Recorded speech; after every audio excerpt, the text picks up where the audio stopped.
Hello everyone, आपको बहुत बहुत स्वागत है हमारे इस नए वीडियो में। आज का टॉपिक हम पढ़ेंगे पंचायती राज। तो इससे पहले मेरा टॉपिक था कि advises of ministers to president.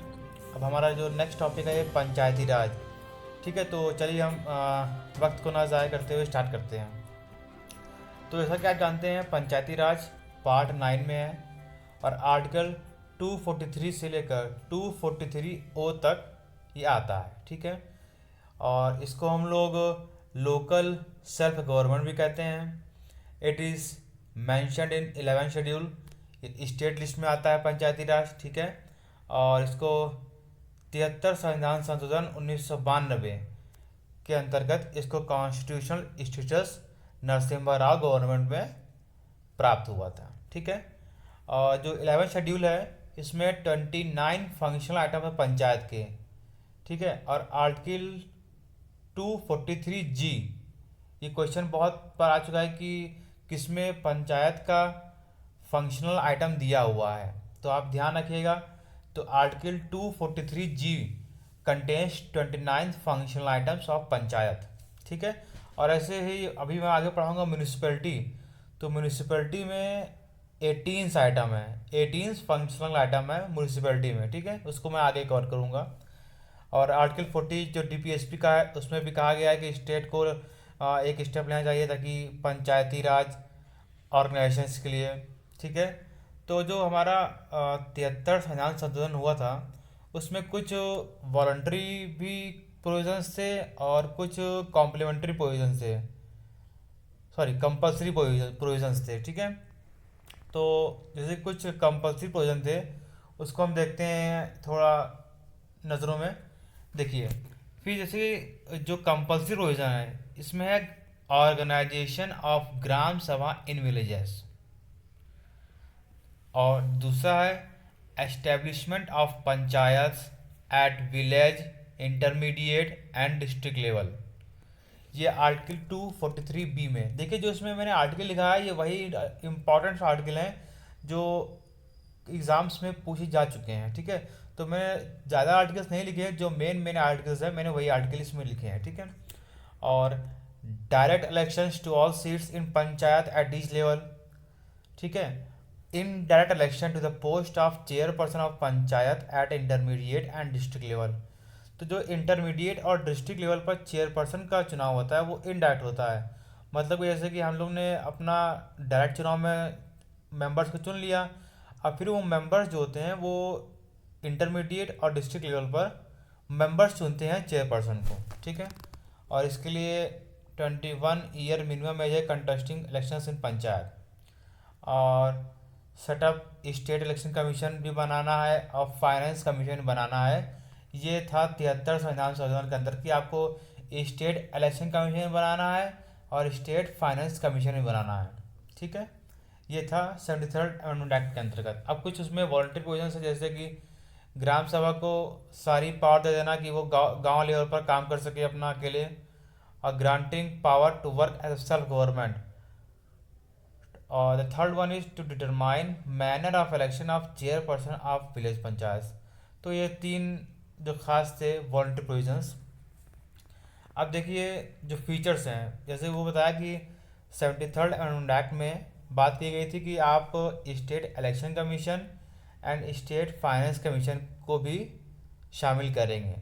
तो state finance commission, sorry state election commission, तो state election commission to conduct and preparing electoral rules for election to panchayat, इसको भी आप जानते होंगे। और टेन्योर इनका जो होता है ये गवर्नर डिसाइड करता है, और ये वैसे रिमूव होते हैं जैसे जज ऑफ हाई कोर्ट। तो आप कमेंट हमको ये बताएगा कि जज ऑफ हाई कोर्ट कैसे रिमूव होते हैं, इनका प्रोसीजर क्या है। ठीक है, अब रिजर्वेशन ऑफ सीट्स होती है।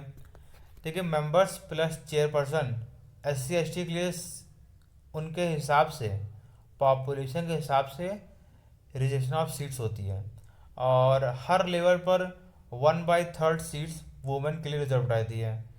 और जो 83rd अमेंडमेंट एक्ट 2000 हुआ था, इसमें जो अरुणाचल प्रदेश में जो शेड्यूल कास्ट की सीट थी उसको डिलीट कर दिया गया था। ठीक है, ये शायद एक बार क्वेश्चन पूछा भी था कि जब अरुणाचल प्रदेश में शेड्यूल कास्ट की सीट्स को हटाया गया था वो कौन से संविधान संशोधन के अंतर्गत हटाया गया था।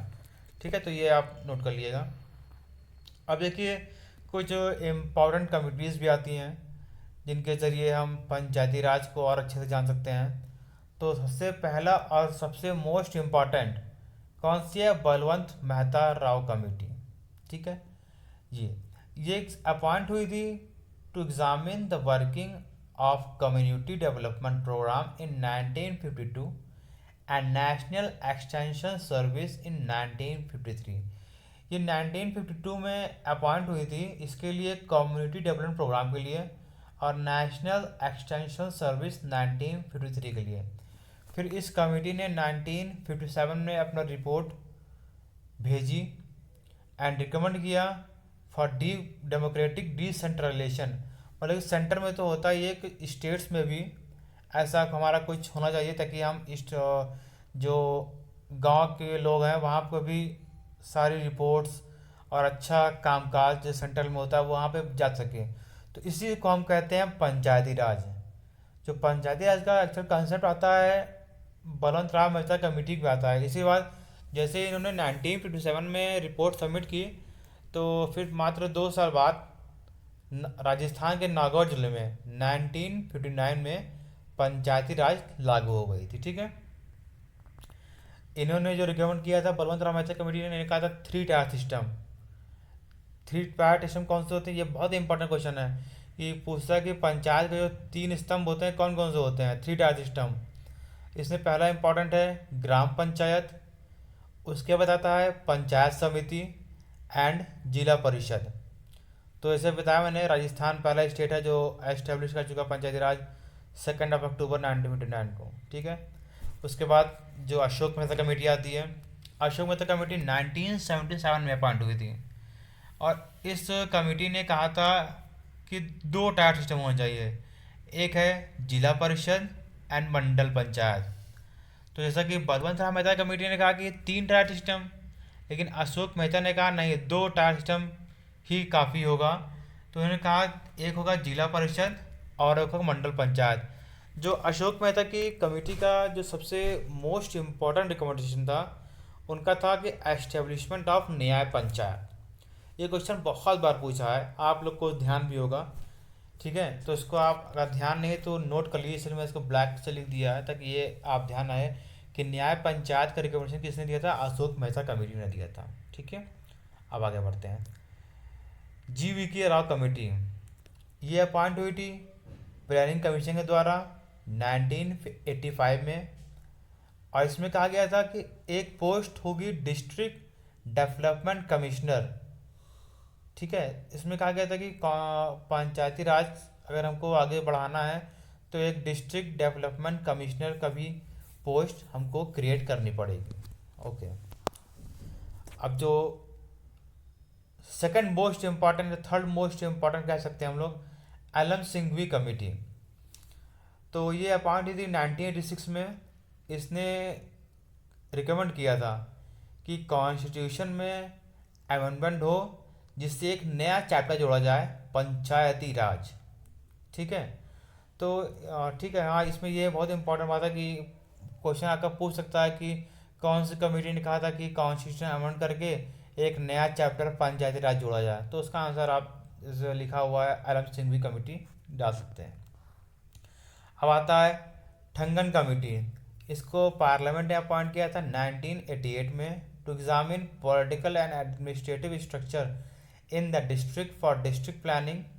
इसका टेन्योर 5 साल होगा and set up state finance commission. तो देखिए जो ठंगन कमेटी थी इसमें कहा गया था, इन्होंने रिकमेंड किया था, इन्होंने रिकमेंड करा, कहा कि जो पंचायती राज होगा उसका 5 साल का टेन्योर होगा।